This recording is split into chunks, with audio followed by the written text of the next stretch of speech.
We talk about exactly 1 year ago we had that big, beautiful victory. Exactly 1 year.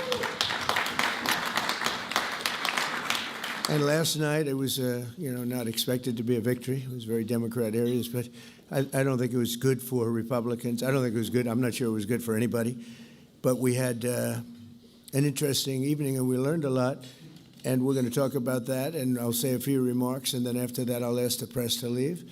The press has been very, very nice to us the last couple of months. They were great to us in terms of the foreign visits with China, Japan, South Korea, Malaysia, and they were actually terrific. So I want to thank you for that. I'm sure you'll get back to your normal ways soon. But we did a great job over in China, and we've done a great job in turning off wars. We stopped 8 wars, and we have 1 to go, as you probably know, and that'll get stopped also. But we've done a great job, so it's really been an honor to do it, and I did it with many of the people in this room. Every one of you I know, and every one of you I like. I like our leaders. I like everybody. But I thought we'd have a discussion after the press leaves about what last night represented and what we should do about it, and also about the shutdown and how that relates to last night. I think if you read the pollsters, the shutdown was a big factor, negative for the Republicans, and that was a big factor. And they say that I wasn't on the ballot was the biggest factor, but I don't know about that, but I was honored that they said that. And I just want to thank everybody for being here, and a very special thanks to Vice President J.D. Vance, who's doing a terrific job. J.D., thank you very much.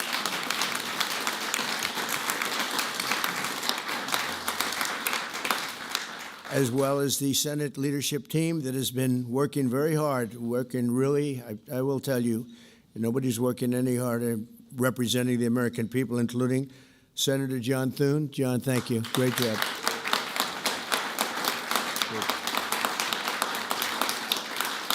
Senator John Barrasso. John, thank you very much.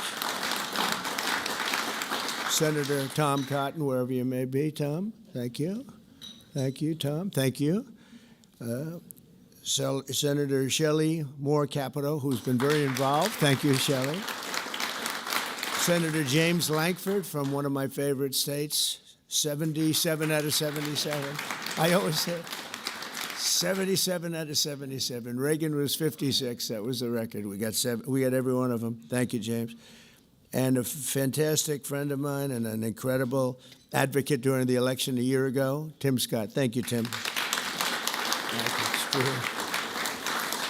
So as you know, we are in the midst of a disastrous Democrat-created government shutdown, and it is Democrat-created, but I don't think they're getting really the blame that they should.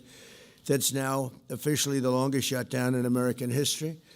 The Democrat radicals in the Senate have shown zero interest in reopening the government, and I don't think they'll act so soon. A lot of people disagree. I've been saying for the last 30 days, we've had 4 or 5 different points. Yes, sir, they're going to get it right now. We should have it done in a day.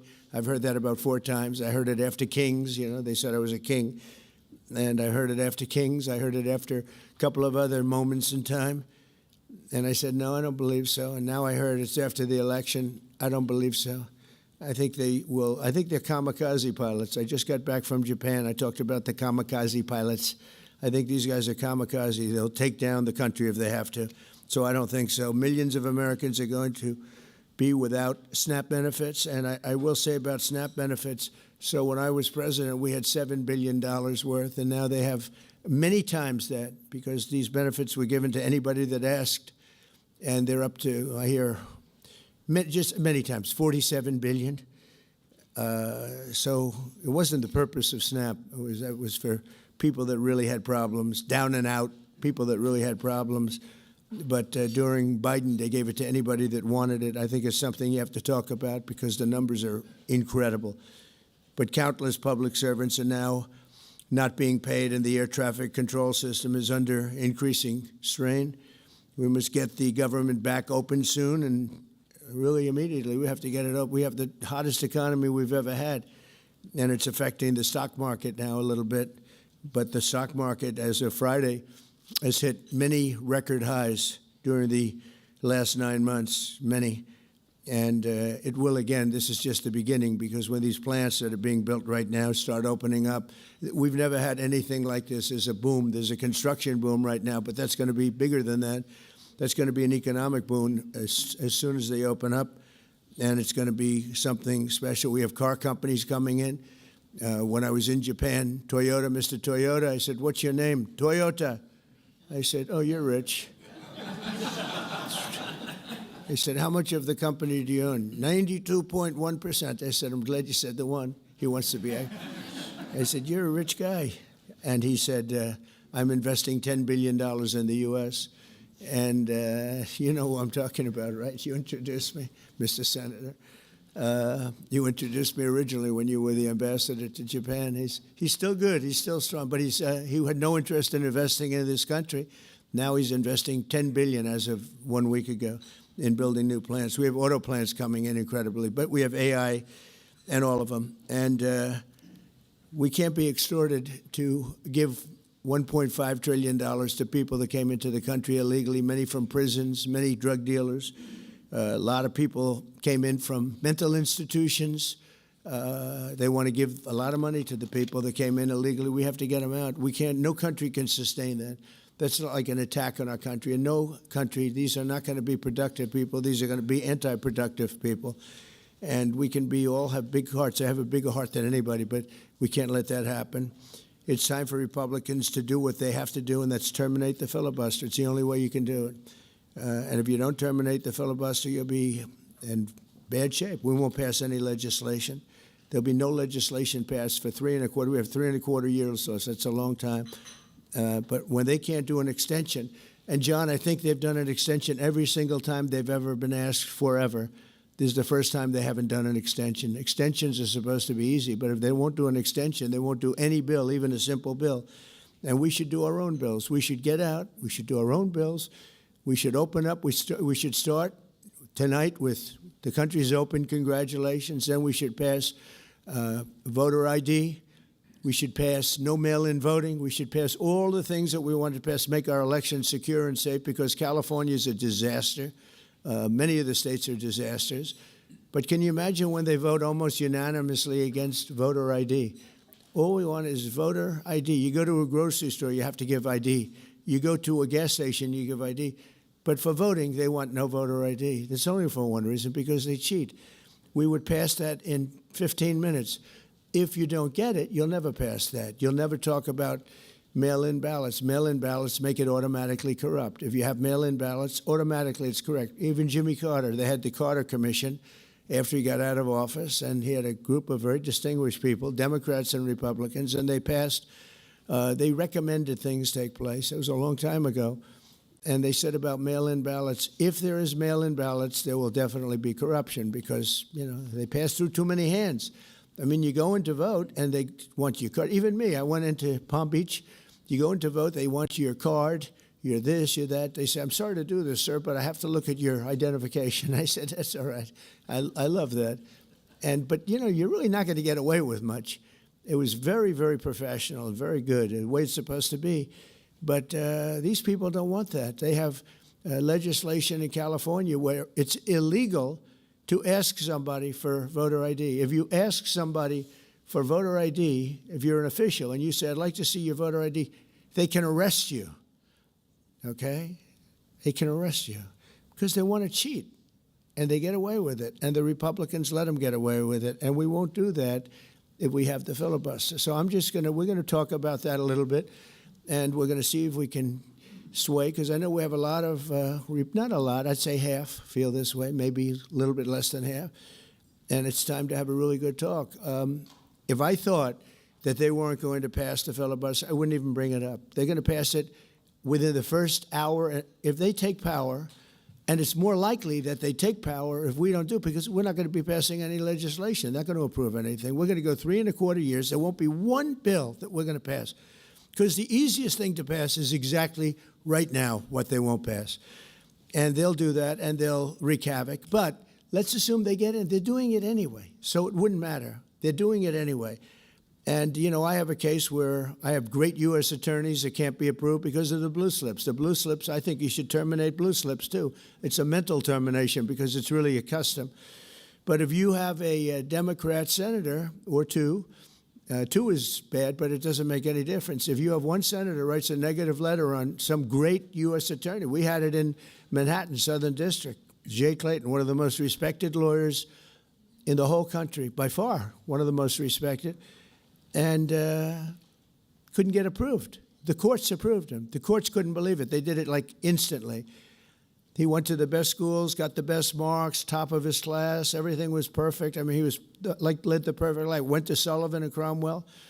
Almost immediately became the head of Sullivan and Cromwell. You know, the most prestigious law firm, I would say, in the country, just about. Whether it's Sullivan or two or three I could name, but Sullivan, I would say, really maybe number one. He was the head of Sullivan and Cromwell for like 20 years. He went to the SEC, was flawless. He did it for me. He was the SEC chairman. He was flawless. Then he went to Apollo, where he was the chairman of Apollo, and it was flawless. Everything went good. The stock went through the roof and everything. I asked him to go to the Southern District, and he said, I'll do what you'd like to do, sir. This is a very high-quality person. But he couldn't get approval from Schumer. Schumer didn't approve him. The best student, the best schools, everything. He's like flawless. And the courts actually said, you're not approving Jay Clayton, right, Lindsay? You heard this. The courts actually interceded, and they approved him. But that's an unusual guy. We have other people that are really good, but people don't know how good. Top students, top colleges, and they're U.S. attorneys, and they won't be approved. They're not going to be approved. We have one in Los Angeles who's phenomenal, but no, the senators, the Democrats are, you know, again, they're kamikazes. The Democrats are not going to approve them. Blue slips are a disaster. So the only people I can get approved are Democrats. I was told that by the Democrats. We'll only approve Democrats. I said, really, is that right? Well, not going to work that way. Not going to work that way with me. But the blue slips are a total disaster. I have 10 people right now that are doing a phenomenal job, and they will be out of office pretty soon. They've got another 2-3 weeks, a couple of them, and then they're going to have to leave. And it's actually a blight on their record because, you know, nobody knows why they left, but it looks like they served 8 weeks and then they had to leave. But they're not going to get the approval because the Democrat, radical left lunatic senators are saying you can't, we're not going to approve you. And if we're not going to approve you, I had actually one Republican who got 2 great letters, but it turned out that he was a rhino, but that was a nice term for him. Now, he got 2 letters of approval, and when I said 2 Democrats approved him, I had to fire him because I figured if 2 Democrats approved him, they wrote the most beautiful letters. I found out, man, this is strange, and he was no good. I fired him. He was really not much of a Republican. The recommendation of that one wasn't such a good recommendation. Someday I'll tell you who recommended him, but it wasn't exactly the best. But when I saw when I saw the 2 senators from Virginia gave him glowing marks, Tim, I said, let me see this. I read the most beautiful letters I've ever seen. I said, I called him up. I said, sorry, you're fired. Get the hell out of here. And but it's a horrible thing. Blue slips is a horrible thing because I have the right to pick judges and I have the right to pick U.S. attorneys, and this takes away the right from me. And I think we're going to go to court on it, and we'll see what happens in court. But it gives the president, it takes away the right of the president to pick people to serve on the court and to serve as U.S. attorneys, which is very important. But the biggest thing is the filibuster. We have to get the country going. We will pass legislation at levels you've never seen before, and it'll be impossible to beat us. By the way, if they do, they're going to do it anyway, and they are going to immediately do the filibuster. And when they do the filibuster, they're going to pack the court. They want at least five justices. Now I hear it's up to 5. I actually heard up to 7 and up to 9, okay? They want new judges. They want to pack the court, and they will do it in the first day, maybe the week. Maybe they'll slow it down because there's no reason to rush. But they'll do it first week. They'll vote on this. And I have friends over there that are Democrats. I'm close to a lot of people. And I asked them about that because some people say, well, maybe they won't do that. I mean, they destroyed the career of Manchin and Sinema. And they got them out. They were the only objectors. Nobody else is going to object. They're going to do it the first day. They're going to pack the court. They're going to make D.C. a state, and they're going to make Puerto Rico a state. So now they pick up 2 states. They pick up 4 senators, okay? You think you have problems? They're going to do all of the things. They're going to pick up electoral votes. It's going to be a very, very bad situation. And it's done. It's done. As soon as they attain power. Now, if we do what I'm saying, they'll most likely never attain power, because we will have passed every single thing that you can imagine that it's good and all good for the country. And there'll be no reason to. If we don't do that, people will say they're not doing much and they're in power. So the good news is we did the great, big, beautiful bill, and it's the greatest thing we could have done. And the smartest thing with John and our Speaker of the House, who's so good, Mike Johnson, we did all in one bill. If we didn't, John, it would be a problem, because, we would have gotten a small piece passed. A lot of people wanted to do that. A lot of people in the room wanted to do that. They went along with me and John and everybody, and we got this thing passed. Honestly, it's 4 years' worth of goodies. No tax on tips, no tax on Social Security, no tax on, think of it, no tax on overtime. It's an unbelievable tax cut for the workers and for business, where business is going to create jobs, and we're creating jobs at levels that nobody's ever seen before. All these things are good. We have to be able to get the word out. If we don't get the word out, we're making a very big mistake. So I have this long, beautiful, and very boring speech. I won't bother reading it, but because we can just start talking. And I think it's very important. We have to get the country open, and the way we're going to do it this afternoon is to terminate the filibuster. And it's possible you're not going to do that. And I'm going to go by your wishes. You're very smart people. We're good friends. But I think it's a tremendous mistake, really. It would be a tragic mistake, actually. It's time. It's time. If I thought they weren't going to approve, I'd sort of be with you. I'd be fine. I'd be neutral to with you. But knowing that they're going to pass it as soon as they get any semblance of control, they'll pass it first thing. Then it's like we have to do it first. And we have 2 years, and we'll end up with 2-3 years, and we'll have this country so perfect. We will have passed more legislation than any Congress and any group of senators or a group of congressmen. And we will get it through. They'll send it to us. We'll send it to them. It'll be a beautiful machine. Otherwise, we're just going to sit around and argue with these people all day long, and they're highly unrealistic. Highly unrealistic. Many of them are radical left subversives, frankly. So I want to thank everybody, and we're going to talk, and I want to thank the press for treating us so really well for that foreign trip. It was we had just an amazing meeting. Don't forget, 2 months ago, it looked like the whole world was in trouble over rare earth, and that's no longer even a subject that people talk about. It was all worked out very quickly. Without tariffs, I couldn't have done it. I put a 100% tariff on China. As soon as I heard it, within 20 minutes, I put a 100% tariff on China, on President Xi, who's really a friend of mine, as much as he can be a friend. He's a tough man. He's a tough man. Smart man, actually. Very smart. The press doesn't like it when I call him very smart. They think I'm not supposed to call him smart. But he leads 1.4 billion people without question. In fact, during the meeting, we were there. A couple of you were there, and some of you saw it. So he's here, and he's got about 6 people on each side, and every one of those people was standing like this. They were at attention. And I made a comment to one of them, and I got no response. I said, "Are you going to answer me?" I got no response. And President Xi didn't let him have any. So if there's any question, I said, I want my cabinet to behave like that. That's the way. I'm demanding that I want them sitting up like that, Tim, just nice and straight. I never saw posture like that. I've never seen men so scared in their lives. They have the equivalent of a vice president. I said, "Are you going to answer my question?" And he's like, he doesn't move. I said, "What's wrong with this guy?" "I will answer all questions." Why don't you behave like that? JD doesn't behave like that. JD buds into conversations. I want to have that for at least a couple of days, okay, JD? We'll keep you long term, but a couple of days of that would be very, very nice. Okay, I want to thank you, and we'll talk a little bit. And I see they set me up with a podium. I thought I'd just be sitting, but it's probably easier.